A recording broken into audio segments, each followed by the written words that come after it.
we must reclaim our sense of urgency. Now,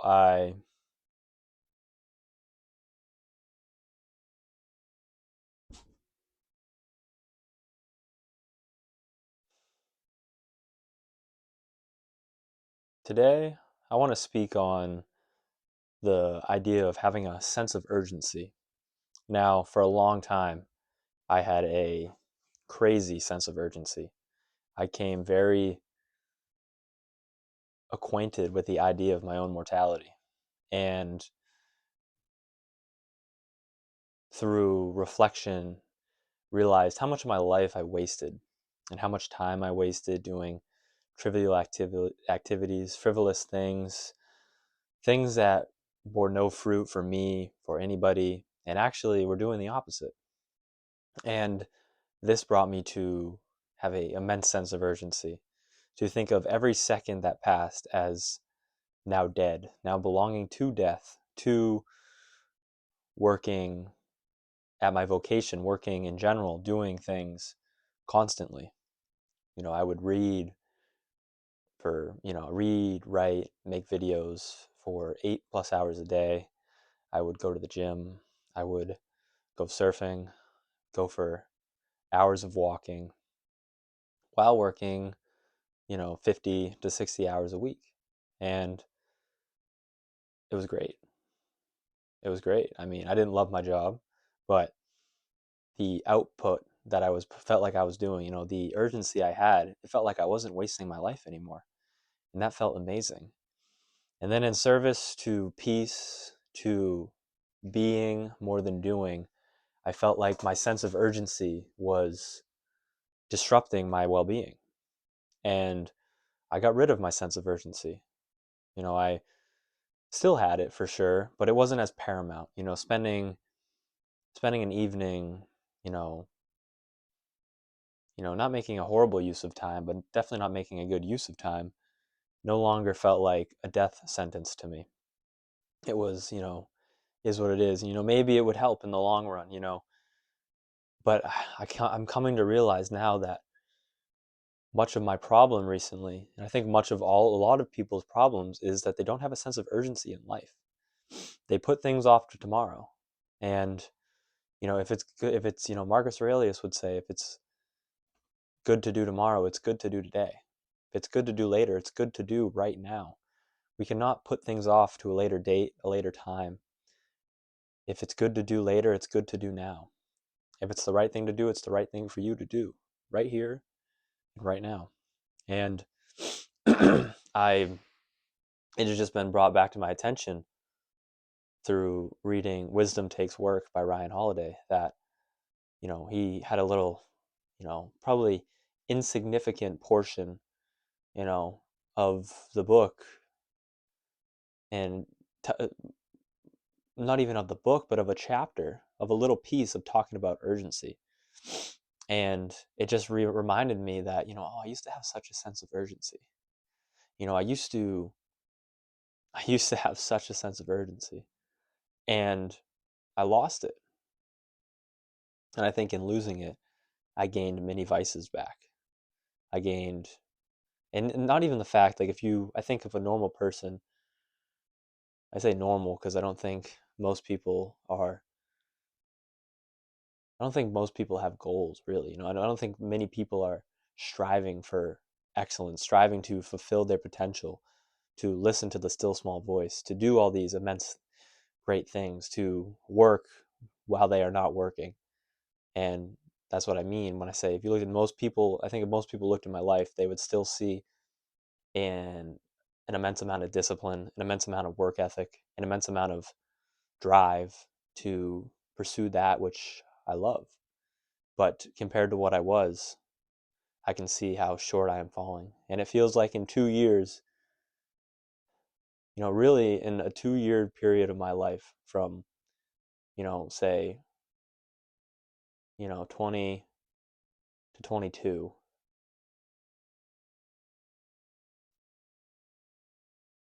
I grew 10 years. I lived maybe 20, maybe even 30 years with the knowledge and wisdom that I gained from the books that I read, from the urgency I had, of the insights that I gained from deep contemplation, of giving myself time to pursue boredom, of not eliminating my boredom because I got rid of all my social media. And when boredom arose, and I already read so much my brain was fried, and all I wanted to do was go for a walk. And when I go for walks, I don't take my phone. You go for a 2-hour walk, and you're quote unquote bored. You have profound insights. You become creative. You know that is where I think creativity blossoms, in boredom. And it's clear we don't give ourselves that in this day and age, but that isn't even truly the point. The point is that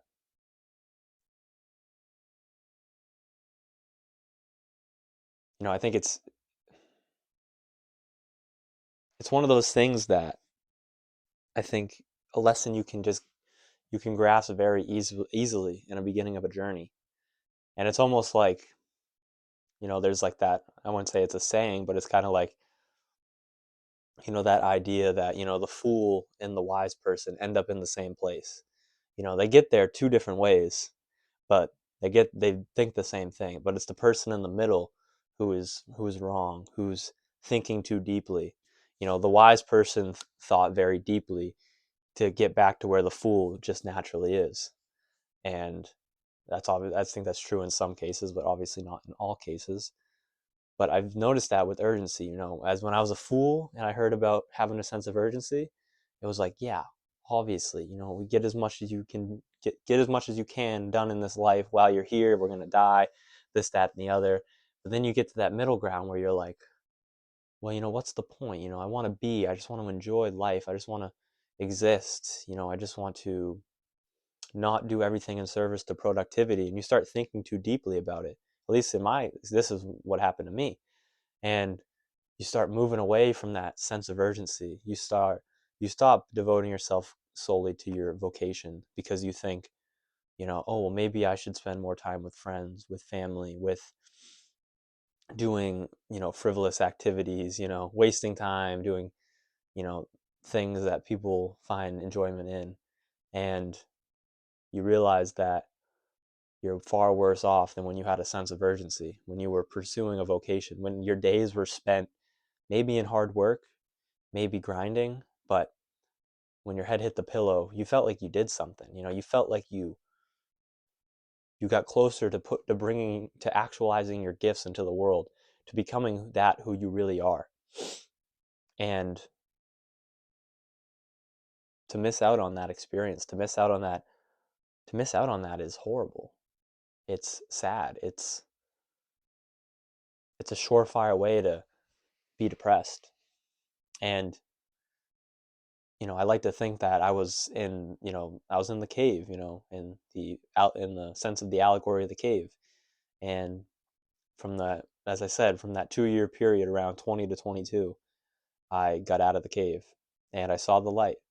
And recently I went back into the cave, and I was going back into the cave constantly, but as Plato recommended, to try to bring people to the light, to try to tell them the truth, to try to bring their awareness that there's more than the cave. But I think recently I delved back into the cave wanting to forget the light.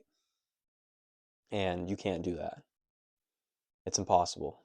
And there's just immense suffering that comes from that. And it's suffering of no worth, for there's much wisdom in suffering, but suffering of that nature breeds no wisdom, other than the fact that you understand that you can no longer return to your ignorance.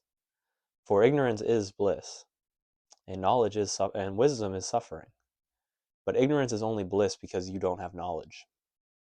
If you had the knowledge to know that your ignorance was fully, it would no longer be bliss.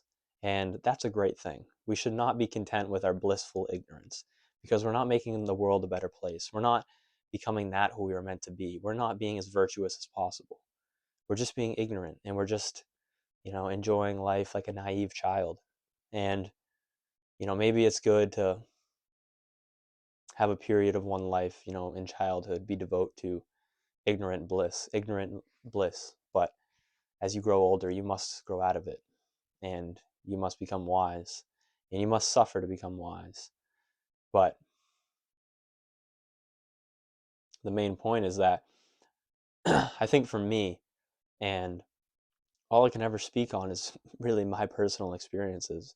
For I have read much history and I've read many texts of the greats and the classics, but the things truly land for me when I have my own experience come into them, when I have my own realizations of the things I took almost dogmatically because they came from a wise person, but then slowly fall out because there's no experience. You see the profound truths that the wise person spoke, and you see why when you follow them dogmatically, you did feel good, and you see now that you need to return to them, not out of dogmatism, but because it is the truth, because it is knowledge, and because it is the only way to the happy life. And I can see for me personally that moving away from urgency moved me closer to vice. And as I move closer to urgency, I don't feel like I have the time. You know, I no longer fear death. I no longer fear death. So that at first I think the sense of urgency came from that place. But then you get to a place where you've contemplated death enough and you see that there's nothing wrong with it. And to learn how to die is to unlearn how to be a slave, as Montaigne said. And you see the greatness in it. But you can also lose some inspiration in it. You can think, oh, well, then, what's the point? Death isn't scary. You know, I don't really fear it. I don't, what is really the point of do? What is the point of, spending hours burning the candle, three ends, trying to enact this work that is trying to speak through me? And you realize that though it will, though it may help humanity, though it may give you financial success, though it may do many things in the external world, the main point is to bring your soul peace for enacting that which it knows it must do. And that is where our sense of urgency needs to be placed into doing the things that we know we must do because our time is limited. And just because you're not afraid of death anymore doesn't mean that you still shouldn't want to do all that you can in this time that you have. It doesn't mean that life isn't beautiful and you should try to enjoy it as much as possible.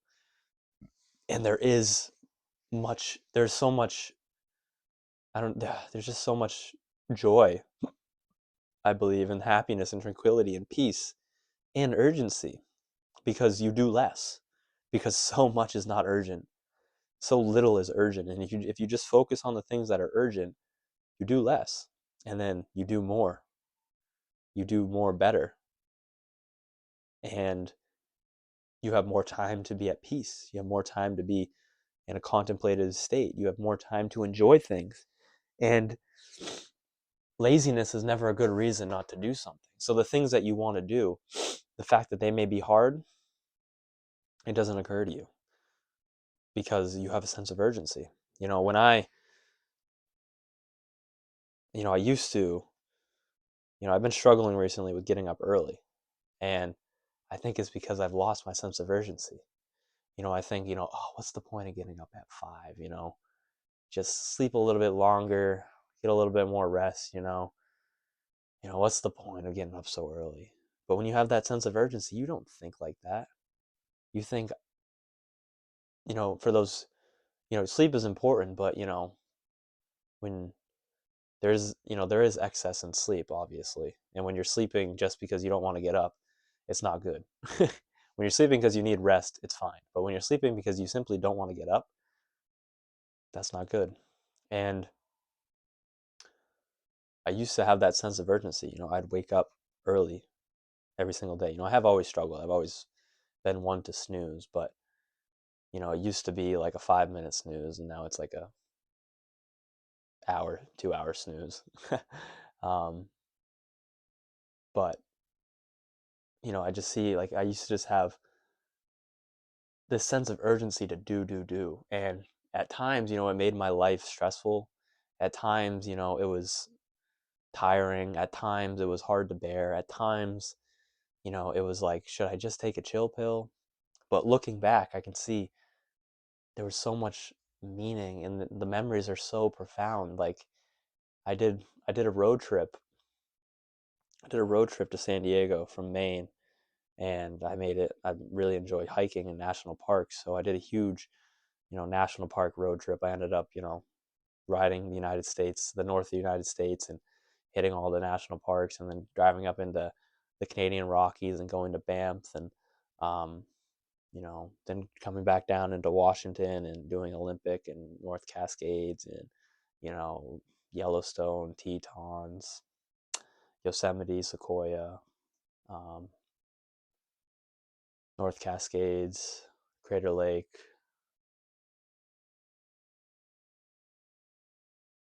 Glacier National Park, and it was great. It was amazing, and the sense of urgency I had on that trip was insane. I don't think many people can say they put the amount of work in on a road trip that I did. And within 10 days, I put 10,000 miles on my car and I hiked probably 100 miles.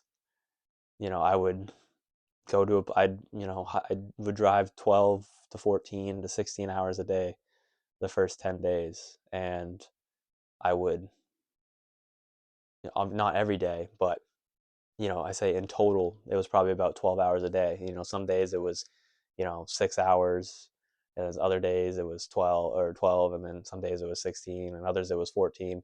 And then, but like on those days that was 6 hours, I was hiking. I was hiking the whole time, hiking in these national parks, exploring the nature. And then when I wasn't hiking, when I wasn't doing anything, I was driving to the next place. And I only slept when I needed to sleep. I was either driving or I was hiking. And then when I was sleeping, I slept, and then I got up and I got right back to it.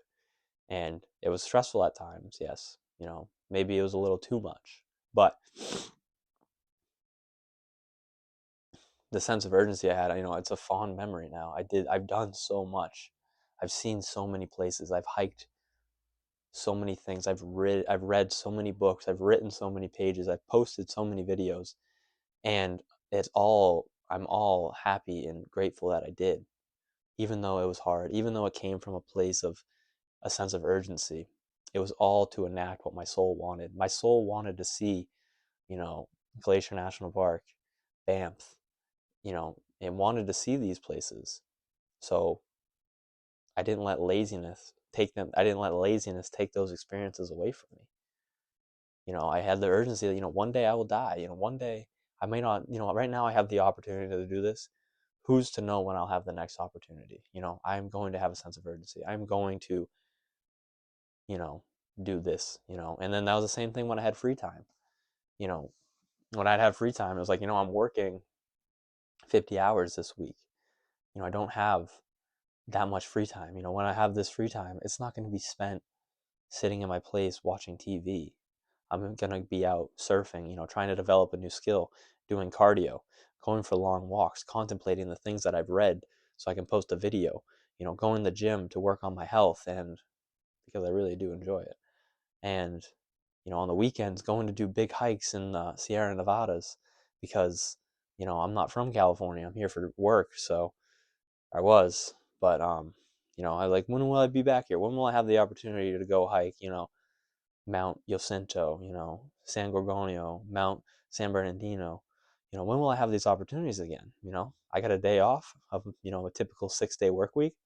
I'm going to go drive 2 hours and go for a big hike. It's a holiday weekend. I get 2 days off.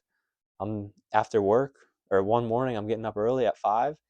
I'm booking it to Yosemite. I'm spending the whole day in Yosemite and sleeping, spending the whole day in Yosemite again, driving home the next day and then getting back and then going to work. And it's like most people in 2 days, they don't do nothing. But I see at that point in my life, I saw 2 days as enough time to drive 16 hours, hike 20, and sleep 10. It was, and I'm very fond of those memories. I'm very fond of those experiences. I'm glad that I did them, but they only came from a place of urgency. If I sat there and I went, oh well, I should be more than do, and I should just enjoy the moment, and and there's much of that in urgency too. I think that's the thing I didn't realize. And sorry for the rambling, but this is truly a profound insight I believe I've just recently had, that for I was struggling with inspiration and doing work recently, and I think it came from a place of thinking that doing was bad, that a life in service to productivity was bad. And I think it is still, but I do think there's still being productive is still amazing. And it's the thing is, when you don't have a sense of urgency, when you're not productive, it's not like your free time turns into blissful, you know, Buddhist meditation and peace. You're bored kind of sometimes, and when you're bored, the vices come in, and then it's harder to fend off the vices, and then after a month, you're like, what did I get done? What did I do? It's at least when you have a sense of urgency, you can look at something you did, you can enact it into the world, and you can feel good about yourself for doing hard work, for coming to profound realizations, to growing yourself, and yeah. And I think I need to regain that sense of urgency.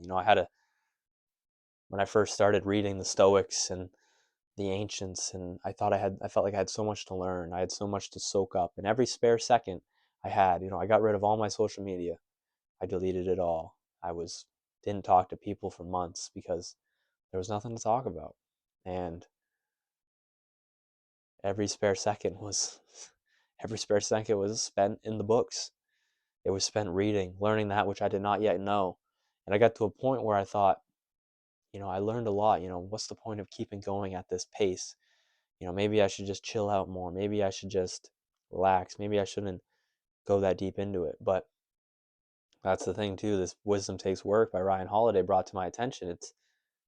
I didn't arrive at wisdom. I got wiser, but I took my foot off the pedal, and I was getting closer to the horizon, but the horizon keeps moving. You never get to wisdom. And I was getting closer to the horizon, and then I took the foot off the pedal, and the horizon got further away from me. I became less wise. I once was wiser, for certain. And, my wisdom now may be more tried and tested and true, and I may be more I may be less prone to pitfalls because I'm less naive about certain things, but that doesn't mean I'm wiser. It means I have the potential to become even wiser. But you still need the sense of urgency. You still need the discipline to enact the work. You still need the courage to do that which you know you need to do. You still need the